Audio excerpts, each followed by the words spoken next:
ang kabataan. Heto, meron ako sa lawikain para sa inyo. Ang kahoy na likot baluktot, hutukin habang malambot.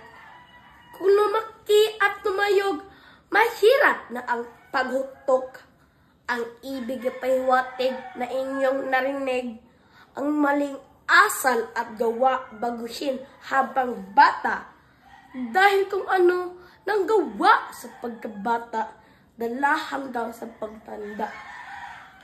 Pag ang batang lumaking suwail, ulo'y matigas at di na mapipigil. Kinabukasan ay masasayang, kasawian ang makakamtan. Kaya tayong mga kabataan, disiplina'y pag-aralan.